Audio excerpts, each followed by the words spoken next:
Estamos de volta com mais um episódio do Lei Café. Eu aqui, Karen Moraes, juntamente com o Dr. Sandro Sagin, nos sentimos honrados nessa missão de levarmos a você causas reais da advocacia na prática e toda a fundamentação necessária para exercer o direito.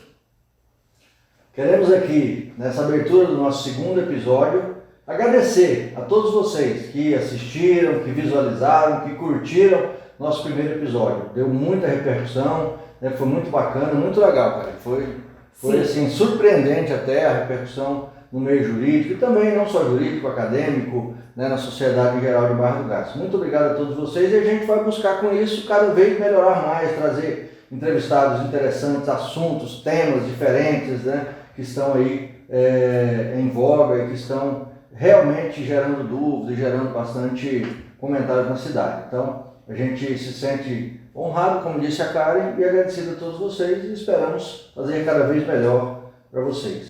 Hoje nós estamos recebendo aqui Dr. Paulo Henrique Marques, advogado, formado pela Universidade Federal de Goiás, no campus de Goiás Velho, cidade de Goiás, advogado militante há 17 anos, com várias especializações. Além disso, é professor universitário, já tendo sido professor do Unicatedral, atualmente professor da UFMT, campus do Araguaia, também é pastor da Igreja Assembleia de Deus, é multifunção, é pai também, é conselheiro e é um advogado que hoje é referência em Barra do Garças. E uma das especializações do Dr. Paulo é o direito eleitoral. Ele já vem atuando há muitos anos, ele vai dizer aqui para nós, em quantas eleições ele já atuou, em quantos pleitos eleitorais, mas o tema é um tema que está aí em voga. Nós estamos aí fechando um período importante, que ele vai dizer também porque ano que vem temos eleição municipal para vereador e prefeito e o assunto está fervilhando. Então a gente achou por bem convidar o Dr. Paulo, especialista em direito eleitoral, para falar um pouquinho aqui para nós. Seja bem-vindo, Dr. Paulo. Muito obrigado pela presença. Olá, Dr. Sandro. Olá, Karen. Quero agradecer em primeiro lugar por ter sido convidado para estar participando aqui com vocês desse movimento importante que vocês estão fazendo, tentando trazer para a população, de uma forma geral, através das mídias sociais, esse importante diálogo de esclarecimento. Então, eu estou muito feliz, muito honrado de estar participando aqui com vocês.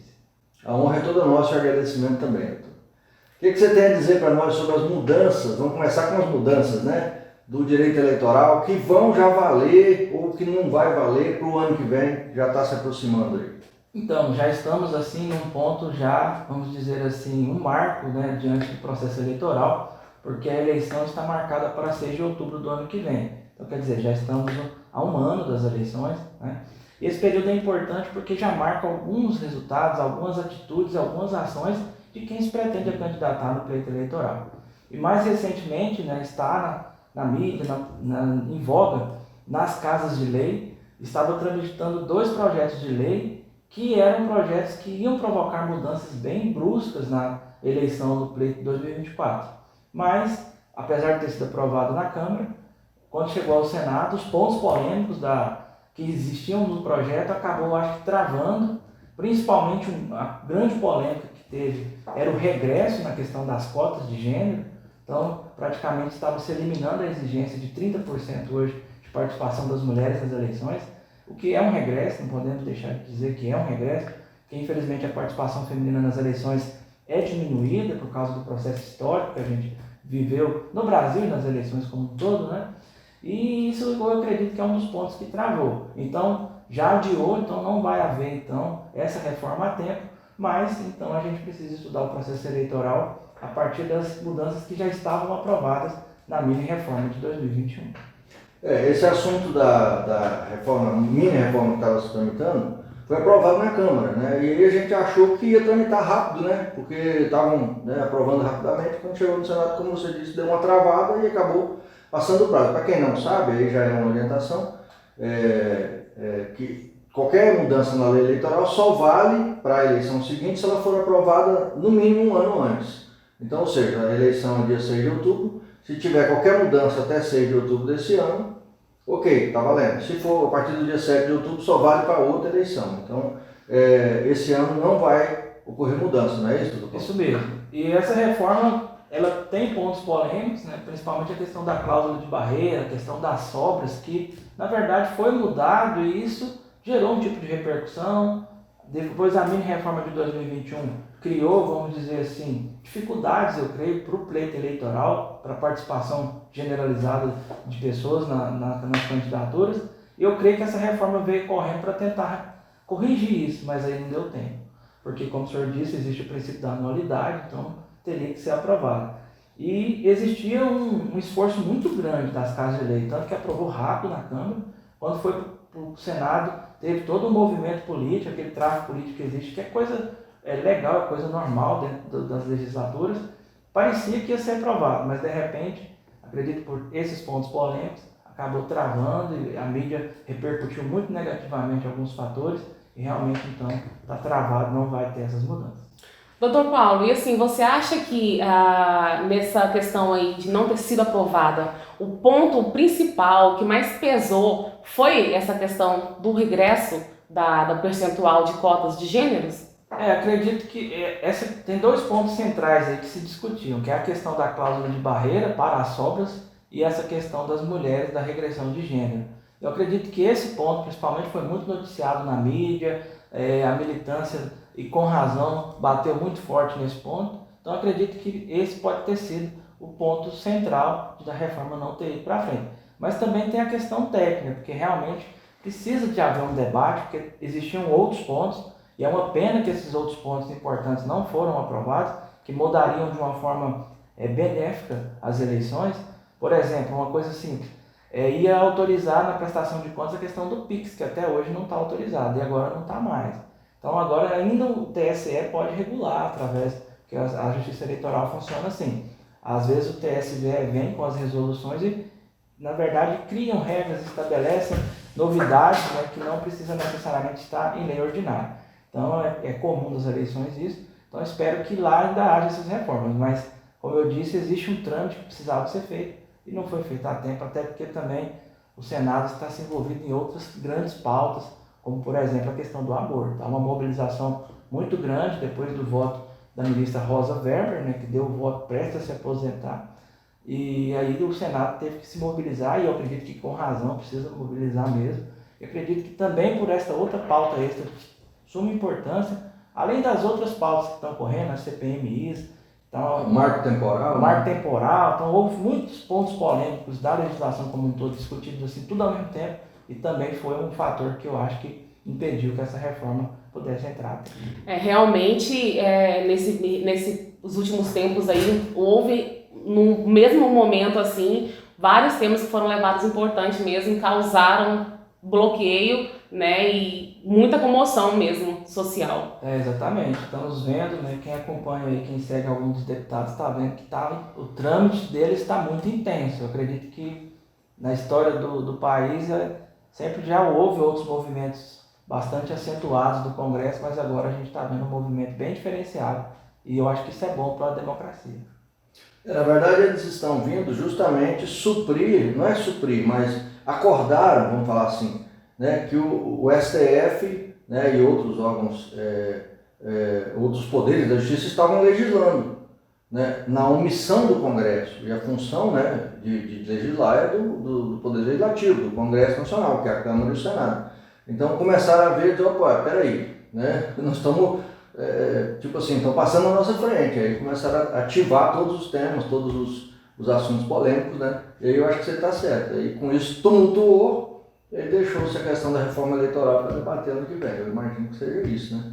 Mas na sua opinião, pessoal, se tivesse passado essa questão da cota feminina, muita gente hoje já sabe como é que funciona, né? Tem que ter 30% de candidatas femininas e tal. Você acha que isso seria um retrocesso ou não? Ou seria normal? Eu acredito que sim, porque essa mudança para exigir a participação das mulheres, ela vem como uma forma da legislação tentar equilibrar. Porque quando você vai para o pleito eleitoral, você realmente vê muito poucas candidaturas femininas acontecendo. Inclusive, um dos pontos polêmicos das candidaturas femininas é que tem muita candidatura chamada fake. Então, candidatam mulheres só para atingir a cota. Apesar desse movimento negativo, eu acredito que esse incentivo da participação de mulheres, depois que a lei começou a exigir disso, aumentou. Então a gente que mexe com campanhas há muito tempo, na eleição passada a gente já viu candidaturas de mulheres reais. E isso provocou estatisticamente também um número de aumento de mulheres sendo eleitas. Mesmo que, vamos dizer, na prática, no núcleo familiar, a mulher ia no lugar do marido ser candidata, mas pelo menos houve essa alteração, houve a voz da mulher nas casas legislativas. Então, deixar de exigir isso, eu acredito que na prática iria desestimular todo esse processo que está sendo construído, por isso que seria um retrocesso. Na prática, a gente sabe que ainda se elege poucas mulheres, mas eu acredito que barraria essa construção que a legislação veio para ajudar a fazer esse equilíbrio que realmente existe, né? E igual você está falando, ainda tem muita dificuldade. Se você pegar hoje a Câmara de Barra do Garça, por exemplo, não tem nenhuma vereadora.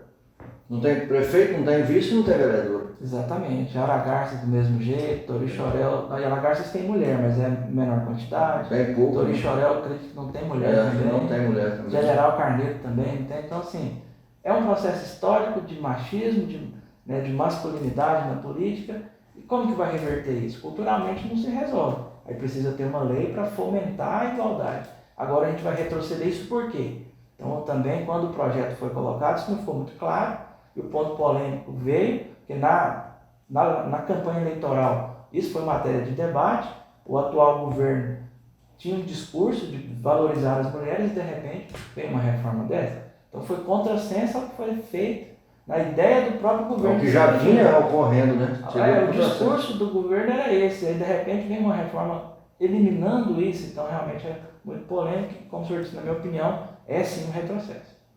E a gente observa que até mesmo em outros órgãos, outras instâncias, outros poderes, está ocorrendo essa pressão. Por exemplo, o Tribunal de Justiça de Mato Grosso agora vai abrir, me parece que 9 vagas novas para desembargador. Não lembro, são 8 ou são 9. Então está tendo uma pressão, se eu não me engano, isso já está até em debate lá, para que seja também respeitada a cota de mulheres. Daí seria 50%. Na OAB já é dessa forma, 50% da chapa tem que ser mulher. Então isso é muito bom, porque de uma certa forma iguala os desiguais, que são desiguais pela sociedade. Exatamente. E inclusive no STF agora também essa discussão tem vem uma à pressão, tona, que a Rosa Weber se aposentou, os indicados do governo não são mulheres, pelo menos até agora que tem se debatido, e já tem matérias dizendo que haverá um retrocesso de 20 ou 50 anos, porque aí vai voltar a ter só uma mulher no STF. Então, esses debates precisam, e acredito que essa posição de colocar mulheres dentro dos cargos, elas claro que naturalmente vão se colocando, mas ainda com mais essa desigualdade, o poder público de alguma forma precisa intervir para que tente, de alguma forma, equilibrar essa desigualdade que, por um processo histórico, demorará talvez séculos para ser corrigido. Né? Infelizmente. É uma coisa estrutural, a sociedade vive assim, infelizmente. É o direito aí se moldando às necessidades atuais, né? Tentando tirar um pouquinho lá do patriarcalismo para atender hoje essa necessidade de realmente equiparar aí a...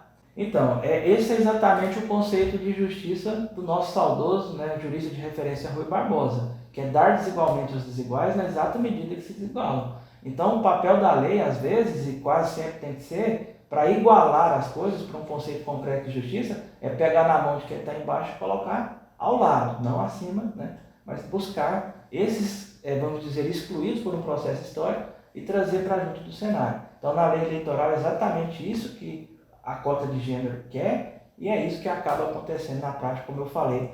Depois disso, aumentou o número de mulheres ingressando nos cargos do Legislativo. Então, na prática, para a eleição do ano que vem, grosso modo, as regras são as mesmas da eleição anterior? Sim, aí como não foi aprovado, inclusive já temos a notícia que foi adiada a votação no Senado, então já é certeza, não vai haver alteração, então volta para a exigência dos 30%. Então, nesse caso da cota, 30%. Continua 30%, ou seja, para que se candidate, é necessário uma mulher para que se candidate 2 homens. Então não existe nenhuma candidatura que será registrada sem a presença de uma mulher na chapa. Então você pode hoje registrar chapa com uma mulher só, mas com um homem só não pode. Tem que ter pelo menos a presença de uma mulher. Então veja como é importante a exigência da mulher e a presença dela né, dentro do processo E eleitoral. tomara que isso entre realmente, né, na mente das pessoas, e as pessoas realmente, as mulheres, né, se sintam, né, cara, empoderadas para participar do processo eleitoral, do processo político, né, para poder depois, né, participar da gestão, da Câmara de Vereadores, enfim, da Prefeitura, porque a presença feminina, ela muda todo o contexto, né, e tem muito fundamento isso mesmo, né. Outra questão, doutor Paulo, sobre mudanças aí, como é que estão as regras, é a questão das vagas, né? Tá tendo muita polêmica de quantas vagas cada partido, ou cada coligação, ou cada federação pode lançar de candidatos. Isso já está pacificado? Como é que tá? Também já está, porque isso já faz parte da minha reforma de 2011. E para mim isso também é um ponto bem sério que a legislação tratou. Igual eu falei, talvez essa reforma veio para tentar mudar isso, principalmente no ponto das sobras, mas não deu tempo, né? Mas enfim, houve uma redução da possibilidade de candidaturas aos cargos legislativos. Então a gente já teve momentos na legislação que era 200% do número de vagas, na passada foi 150%, agora vai ser 100% mais um. Então geralmente as cidades têm 9 candidatos, então cada partido só vai poder lançar 9 candidatos mais um, então só 10 candidatos. No caso de Barra são 15, então 16, 15 mais um. Então, isso não significa que a Câmara vai passar a ter 16 vereadores, não? Não, é só a quantidade de candidatos para o pleito. E juntando isso à regra que também já tinha sido aprovada de não haver mais coligação, então isso vai provocar na prática um fortalecimento necessário do partido. O partido tem que se fortalecer, e principalmente baseado nas regras também de atingimento do coeficiente partidário e das sobras, que é 80% e 20%, eu acho que eu já explico isso agora. Então, para que o partido tenha direito a ter uma cadeira, ele tem que atingir o coeficiente eleitoral, que é o chamado. É você pegar o número total de votos da eleição e dividir pelo número de cadeiras. Então, supondo que tenha 10 mil votos numa eleição e 10 vagas. Então, você vai dividir 10 mil votos por 10 vagas, vai dar um coeficiente eleitoral de 1000 votos. Então, o partido, para ter direito a uma cadeira, tem que bater 1000 votos. Então, senão não tem direito à cadeira. E aí, isso é a eleição direta. Depois, quando vem para as sobras, que é através do coeficiente partidário, que aí você vai pegar o número de votos do partido e dividir pelo coeficiente eleitoral, aí vai dar um número, por exemplo. Vai dar 2,4, por exemplo, se você dividir, né, o número de votos do partido pelo esse coeficiente. Aí o partido vai ter direito a 2 votos. Esse ponto 4 vai sobrar. Aí depois, então, quando definir as cadeiras diretas, né, que é pelo coeficiente partidário, aí vem dividir nas sobras. E agora subiu o sarrafo, ou seja, é 80%. Então as candidaturas para entrar nas sobras tem que ter um número mínimo de 80% dos votos do coeficiente eleitoral. E o outro sarrafo de baixo é 20%. Então, para um candidato individualmente ter direito à cadeira, ele tem que ter pelo menos 20% dos votos para ter direito a essa sobra para assumir a cadeira. Então, nesse universo de exemplo de 10 mil votos que eu dei, então nenhum partido vai ter direito se não tiver 800 votos. E nenhum candidato pode subir com menos de 200 votos. Então, veja que realmente não vai ter mais aqueles chamados candidatos arrastados, que a gente viu em tantas eleições. Tinha candidato que chegou a ser arrastado, vamos dar um exemplo de universo de Barra do Garças mesmo, com 100 e poucos votos. Né? Então, candidatos que tiveram 500, 600 votos não conseguiram, e esse que teve 100 e poucos votos foi arrastado. Agora não vai acontecer isso mais. Então, a crítica para isso é que pessoas que têm menos votos naturalmente ficam fora do processo eleitoral. Mas a razão de ser também é elogiada, porque aí fortalece o partido e fortalece pessoas que realmente têm representatividade dentro da sociedade. Né? Agora, como esse nível, o sarrafo ficou muito alto, o que vai ter que acontecer, que eu acho que na eleição passada não existiu e agora vai ter que existir? Vai ter que ter uma seleção dos partidos. Não vai poder deixar todo mundo candidatar. Você só tem 10 vagas, na maioria dos municípios que tem só 9 vereadores. Então você não pode colocar um candidato que você já sabe, tem chance, né? Que não tem um nível de votação bom. Porque se você fizer isso, você prejudica o partido. Aí você não atinge o coeficiente eleitoral, o coeficiente partidário, e aí o partido às vezes pode ter 8 bem votados, mas só vai um porque para atingir o coeficiente é muito alto o sarrafo, né? Então vai ter que ter essa prévia, coisa que a gente não assistiu na eleição passada, que pelo contrário, quanto mais gente candidatasse era melhor. Agora não. Vai ter que ter convenções sérias, convenções rígidas, e quem já participou de muitas eleições, como você que já participou, isso já era um problema muito sério. E nenhum candidato gosta de ser descartado. E na cabeça da maioria deles, todos eles têm muita chance. Mas é preciso analisar os fatores. Os dirigentes partidários vão ter que tomar decisões. Porque você tem que analisar a base eleitoral da pessoa, porque tem vários fatores que indicam que uma pessoa será bem votada ou não, né? E capacidade financeira também, porque a eleição não é comprar voto, pelo amor de Deus, isso aí já é totalmente proibido, mas é ter uma logística para a eleição acontecer, principalmente hoje em dia, que se divulga muito. Então a famosa história da bandeirinha, a famosa do cabo eleitoral, do santinho, são gastos que todo candidato que quer ganhar tem que fazer, né? E aí você, hoje em dia, tem que impulsionar, porque agora é permitido e naturalmente teria que ser mesmo, então tem que gastar com impulsionamento para você conseguir chegar. Porque a base da eleição ainda continua a mesma, né? O candidato se tornar conhecido. Então, ele tem que se tornar conhecido, o seu rosto, os seus projetos e principalmente o seu número. E como que o eleitor vai digitar na urna? Então eu percebo, por exemplo, na eleição, teve uma eleição, um candidato muito conhecido aqui em Barra do Garça, não vou citar o nome, mas assim, muita gente queria votar nele no ideário, mas ele não conseguiu fazer uma boa divulgação. Aí ninguém sabia o número dele. Aí até hoje ele ouve nas ruas, eu queria tanto ter votado em você, mas eu não sabia seu número no dia da eleição.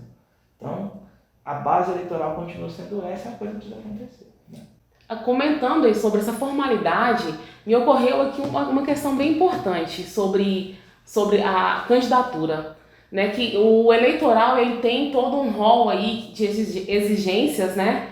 E eu acho que seria interessante, na minha opinião, né, também elencar as características profissionais do candidato. Eu acho que isso mudaria um pouco a legislação mesmo aqui, por exemplo, dos vereadores, né? Porque assim, a gente vê que tem muitas pessoas que pode até ser amado na sociedade, na população, mas não tem o perfil adequado para administrar mesmo a cidade, né? Você vê que a pessoa falta ali características que precisa para poder criar leis, aprovar leis, fazer essa análise, né? E o que você acha, Paulo, sobre essas características? Então, isso é um dos problemas sérios que nós temos nas eleições até hoje, e a gente precisa entender e reconhecer que nós somos uma democracia muito jovem.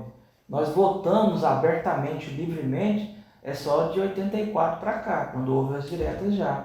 Apesar do brasileiro votar antes disso, historicamente, livremente a gente vota para cá, de 84 para cá, e principalmente vigiado por um sistema eleitoral que tem evoluído cada vez mais.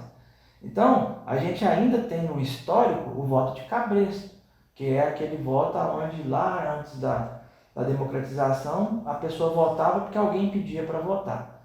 E ainda tinha um voto patriarcal, que você também já comentou, que era aquele voto, a família inteira votava em quem o patriarca determinava. Então nós ainda temos isso na herança cultural nossa. Isso provoca no eleitorado uma sensação ainda de uma eleição muito emocional. E aí, como você disse, é um problema. Às vezes pessoas muito queridas pela sociedade, que fazem muitos favores, chegam ao poder, às legislaturas, mas não conseguem desempenhar um bom papel. E cada vez mais, né, isso precisa mudar, como você disse, mas a única ferramenta que a gente tem disponível hoje é a informação. Então, igual você disse, é importantíssimo que os candidatos, e aí a gente fala de um outro tema importante que é a pré-campanha, se divulguem seus currículos, divulguem os seus projetos, divulguem as suas competências, para que o eleitor ele possa se interessar por isso. Então, é um papel dos candidatos fazer essa inversão de valores, porque se deixar a coisa como está, a sociedade não muda. Então, é um papel dos candidatos. Então, por isso que o estímulo sempre vem, que as pessoas se candidatem, coloquem seu nome. Até a gente estava numa discussão ontem, até no grupo dos advogados aqui da cidade, eu postei uma frase de Platão. O sacrifício de quem não entra na política é ser governado pelos maus. Então, o castigo dos bons é ser governado pelos maus porque não se interessam pela política. É isso que precisa mudar. As pessoas precisam entrar no processo eleitoral, precisam colocar o nome, igual você disse, divulgar ideias, divulgar projetos, porque se isso acontecer, aí a gente vai ter uma Câmara diferente e aí a gente vai ter um país melhor, né, dentro da sociedade. E isso tudo acontece porque, como eu disse, nós somos uma democracia muito jovem, mas eu tenho esperança que a gente vai chegar lá.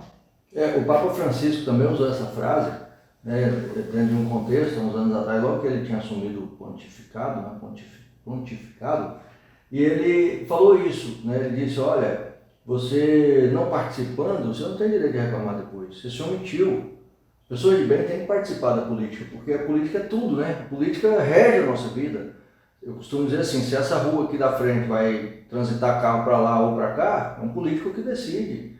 O político é que decide o preço do feijão, o preço do combustível, se nós vamos ter água, a água nossa vai ser da água de Barra do Garças ou vai ser da prefeitura, tudo é política. E as pessoas se omitem, né? Ainda mais agora nesse universo de rede social, de WhatsApp, né? Eu costumo dizer que criou uma multidão de tigres de WhatsApp, né? Tigres de celular. Todo mundo bravo, todo mundo fala o que quer, xinga no WhatsApp, mas ninguém quer participar. Por que ninguém vai numa reunião eleitoral, numa reunião política, não vai ouvir, não participa do processo, não se filia no partido que ele se identifica mais? As pessoas ficam numa posição cômoda, no sofá, no celular, falando, xingando às vezes, né? E fica por isso mesmo. Então é o que você falou. Na verdade, as pessoas precisam atentar que quem decide são as próprias pessoas. Você vai ter que participar para você poder depois dar opinião. Senão fica, né, ao mesmo tempo cômodo e ao mesmo tempo cai no mesmice. Aí elege o bonzinho, o cara que dá tapinha nas costas, mas que não tem perfil, como você disse, cara, de gestor, não tem perfil de administrador, não tem perfil de legislador. Né? É muito ruim isso. Aí fica aquela frase, né? Se não tem coragem de levantar para apagar a luz, não tenha medo do escuro, né? Exatamente. Você já participou, Paulo, de quantas eleições como advogado? Então, na verdade, desde quando eu entrei para o curso de Direito, foi no ano de 2002, né, já me requisitaram para estar atuando em Você eleições. fez parte daquela primeira turma do Largo de São Francisco, né? Você deve estar falando da primeira turma de Direito do Brasil. Desde o primeiro presidente instalado pelo Dom Pedro II. Ele se sentiu um pouco incomodado quando teve que falar lá de quando começou. Exato, eu vi que ele meio que... entregando que não é um pouco mais velho do que parece. Né? Mas enfim, na verdade, desde 2002... É porque você começou, Goiás Velho era a capital de Goiás, né? Goiás Velho era a capital, o Rodrigo estava lá. Não tinha mudado ele para Goiânia, né? Desse modelo. Mas assim, desde 2002, quando eu entrei para o Direito, aí é aquela história, né? Quando eu entrei para o Direito, não tinha tantas faculdades de Direito. Então na cidade que eu venho, que é uma cidade pequena, então as pessoas já se interessam de te perguntar, só de saber que você estava fazendo Direito. Então foi o que aconteceu. Já vira referência, né? Já vira ali um ponto de perguntas, né? As pessoas já querem, às vezes, muito saber o que você acha. E aí, então, em 2002, coincidência, teve a eleição, e então eu já participei a partir dali. Mas como advogado, a minha primeira eleição foi já em 2006, que eu já comecei a participar. Eu sei que, eu não sei, tem que fechar essa estatística, mas eu já fiz 14 eleições de 14 candidatos a prefeito até aqui. Inclusive, na passada aqui da região, das 7 regiões das cidades aqui do Polo, a gente fez 5. Então a gente sempre tá atuando em pleitos eleitorais. É igual eu brinco, essa coisa da política, a gente é uma vocação, então a gente gosta disso desde pequeno e acaba, né, no direito, no ofício, entrando no meio disso também. Mistura as duas coisas, né? Tem muito a ver. E ainda mais quem vem de uma formação humanista, vem de uma universidade às vezes pública que debate muito isso, né? Sim. Por própria vocação e acaba tendo uma ênfase maior e aí você acaba participando por gostar, pela profissão, enfim, né? Exatamente. É muito interessante. Você é referência aqui na região em termos de direito eleitoral e direito na prática, né? Eu tenho muito teórico, sabe? Mas na verdade atuar, ser advogado de coligação, ser advogado de candidato, fazer audiência, participar de lacração de urna, participar de sorteio, participar de apuração, isso é para quem realmente milita, né? Sim. Até ontem a gente estava também no grupo dos advogados tendo essa discussão lá. Porque há uma questão na sociedade hoje, principalmente assim, hoje divide o país em direita e esquerda, classificação que nem se aplica mais, mas enfim. E aí é muito comum você ver essas pessoas batendo nas urnas eletrônicas. Criou-se esse mito, né, essa história dos últimos anos. Que a urna é até fomentada por candidatos, pessoas que estavam no poder, quando estavam lá não fizeram nada, nenhuma lei para mudar, mas ficavam falando, né? Então, foi eleito com a urna, não fez nada para mudar, mas começou a falar mal. Para falar mal. Então, assim, aí criou uma descredibilidade que eu particularmente eu não vejo motivo para isso. Como o senhor falou, eu participo de carga de urna desde 2002, eu participo de cerimônias de carga, porque a cerimônia sempre acontece, ela é pública, geralmente só está eu lá no dia da carga da urna. Até na eleição para presidente passada, em Aragarças, como vice-presidente da subseção lá, eu participei. Fui o único advogado que apareceu. Até foi novidade. O juiz, a promotora que estava, né, no caso, falou: nossa, que bom que o senhor veio, porque geralmente a gente não faz sozinho aqui e tal. Então as pessoas não vão. Então a gente deu carga nas urnas, fizemos o processo de verificação. O que é carga nas urnas? Carga nas urnas é que vem do TSE, né, do TRE, vem um drive. E aí você coloca na urna. Antigamente era um disquete. Agora é uma mídia. Um pendrive, você coloca. Aí você alimenta o sistema da urna eletrônica com as informações. Então, por exemplo, na passada ela alimentou todas as urnas, a gente verificou. Eles vêm lacrados, a gente verifica os lacres. O advogado que estiver lá assina, o juiz assina, o promotor assina. Todo mundo assina que está ali na localidade como autoridade no pleito eleitoral. Juiz eleitoral, promotor eleitoral. Então, é uma coisa extremamente séria, é uma coisa extremamente vigiada. As coisas vêm em carros oficiais, esses drives, bem vigiado mesmo. Como eu falei, para liberar o lacre a gente assina. E aí, quando faz a carga das urnas, que o sistema lê ali a mídia e carrega, aí carrega os dados dos candidatos, que já foi aprovado anteriormente, também tudo por processo. Aí, quando carrega, a gente confere as urnas, tudo, anda lá fisicamente, olha todas as urnas, e uma urna é separada, sorteia ali, o juiz sorteia, a gente vai e faz a simulação. Aí o técnico vem, gera o protocolo de simulação e a gente faz uma votação. Então eu lembro na passada, a gente tinha a lista e a gente votou nos candidatos ali, então apareceu lá os candidatos que estavam. Até tem candidato que eu fiquei sabendo até lá na hora que estava sendo candidato, porque foi aprovado de última hora e tal. Mas aí a gente votou, aí faz simulação de votar em branco, faz simulação de votar nulo, todas as simulações, e emite um boletim de urna. E a gente confere, anota, confere, todo mundo assina e faz uma ata. Então todo município que você for, isso aconteceu. De fato, promotor, juiz, todo mundo envolvido. E aí é feita a votação. Então assim, é um sistema totalmente vigiado, não é uma coisa solta, parece que a urna sai voando aí, né? E outra coisa que eu defendo as urnas é porque, principalmente nas eleições municipais, toda vez a votação bate com a pesquisa. Porque a gente que mexe com a eleição sabe ver uma pesquisa, sabe direcionar uma pesquisa para saber realmente coletar a realidade. Quando você faz a pesquisa com os dados estatísticos certos, porque assim, como que é isso? É você pulverizar a pesquisa na cidade. Se você fizer num bairro só, talvez dê uma realidade diferente. Mas se você fizer ela setorizada certinho, você vai ter uma realidade e bate. Então, toda vez bate. As eleições, até os números que você tem na pesquisa de percentual, bate. Claro. E principalmente vereadores e deputados. Geralmente, quando o pleito corre, hoje é 45 dias, ali no finalzinho você já sabe quem que é o candidato que destacou, quem que é o forte, quem que não é. Quando vem a urna, a confirmação. E quando aparece um candidato surpresa, igual já aconteceu com o Barra do Gás, por exemplo, o candidato de repente foi mais votado, ninguém esperava, aí você vai atrás, o cara tem um trabalho prestado na comunidade que justifica aquela votação. Então, eu nunca vi uma votação assim, todos esses anos, que fosse uma surpresa totalmente absurda. O cara caiu do céu de paraquedas e virou. Como se fosse uma fraude ali. Não, nunca vi. Sempre tem uma justificativa, você enxerga os votos na comunidade, você vê o respaldo. E quando o cara cai na popularidade, na eleição que vem, o voto dele vai para baixo. Então é um termômetro que mostra que não tem erro. Então não tem como falar que as urnas são fraude.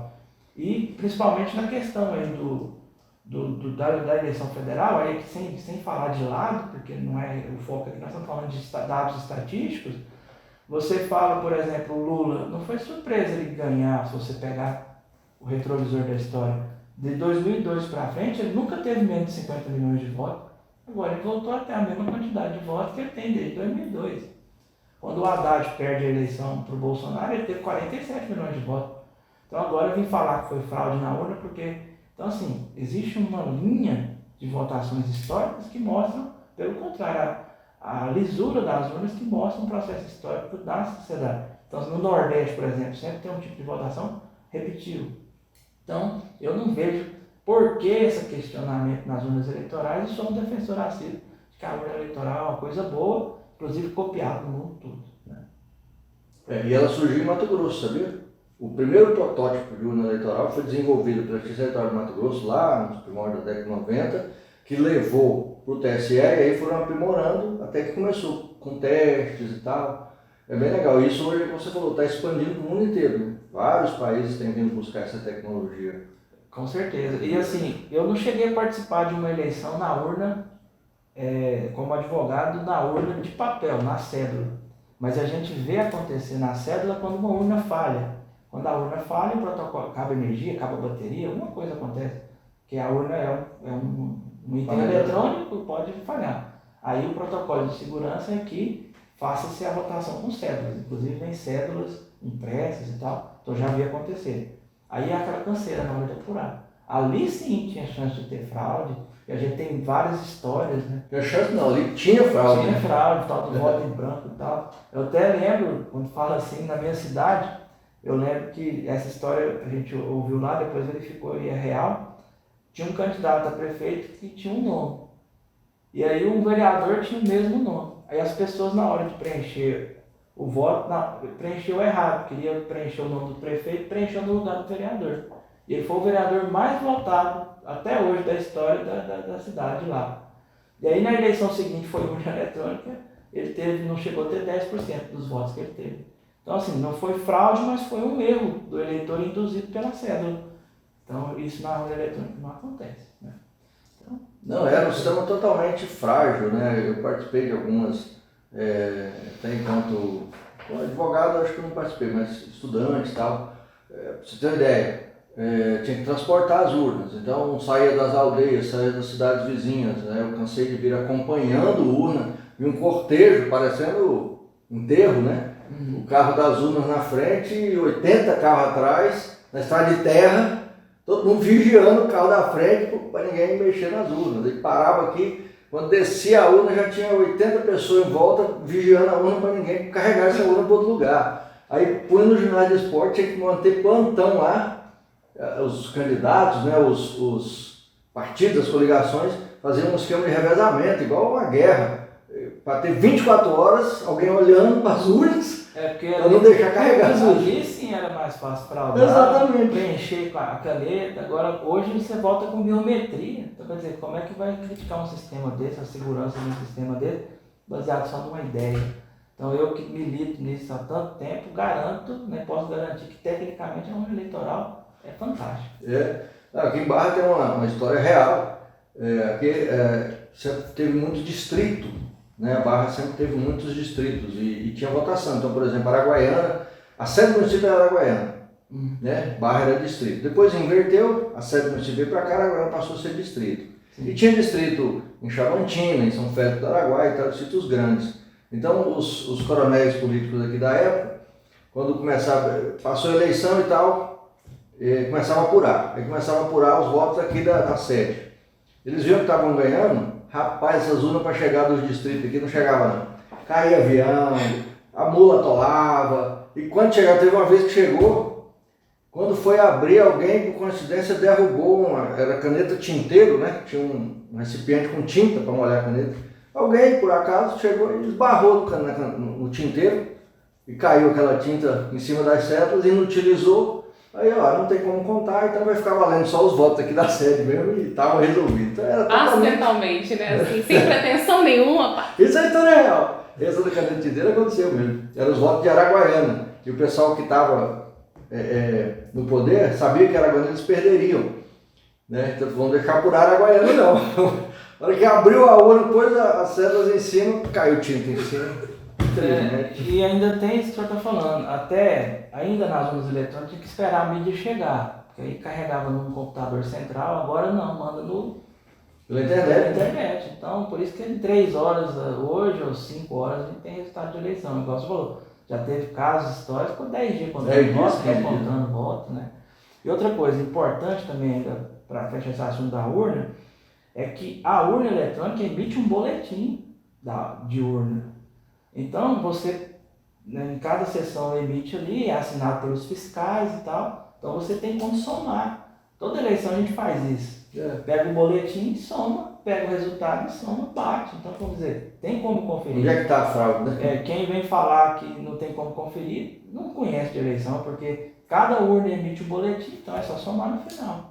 Aí, então, quer dizer, é possível verificar também. Então, se houvesse fraude, eu teria visto, eu teria pegado, porque é um processo totalmente vigiado e por, como a gente já falou aqui, por situações emocionais muito densas, né? Então, eu não acredito em fraude, muito menos não tem outra natureza a não ser defender a urna eleitoral, pela experiência que eu tenho. Doutor Paulo, assim, esse assunto realmente ele é amplo, né? Tem muita coisa para falar dele. Vamos marcar um próximo episódio para o senhor trazer mais debates, vamos levantar mais questões polêmicas, porque é de suma importância para a sociedade, né? Debater esse assunto.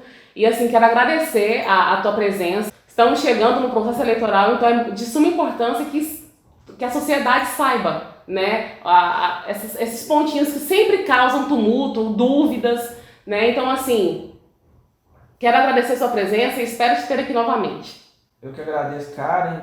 O assunto como você disse, é necessário o debate, a gente empolga porque gosta muito disso, né? E sou um defensor da informação, porque ela é que vai mudar o nosso país. E a última coisa que eu queria falar é o seguinte: estamos a um ano de eleição, quem quer se candidatar, candidate. A pré-campanha hoje é gratuita, então perca o medo, vá para o processo e vamos mudar essa nação, porque é nós que vamos mudar, não deve ficar esperando por ninguém. Muito obrigado, doutor Paulo, pela presença, pela disponibilidade, pela disposição de participar conosco aqui. Um assunto muito relevante, como disse a Karen, né, e que precisa ser melhor estudado, melhor divulgado para juristas, para estudantes, para a comunidade, para a sociedade. Não só no aspecto macro dessa questão mais filosófica, como você falou, de todos participarem, de todos se inteirarem, porque a mudança ocorre através da gente, né? Mas também na prática, né? Como é que é feito, o que precisa fazer, para os requisitos. Então, reitero aqui o convite da Karen para o senhor voltar aqui em outras ocasiões e falar conosco no podcast Lei e Café. Obrigado. Chegamos ao fim, agradeço a colaboração, conto com vocês, nos sigam nas redes sociais, estamos no Instagram, no YouTube, no Spotify e até mesmo no TikTok. Nos procure por Lei e Café e você nos encontrará.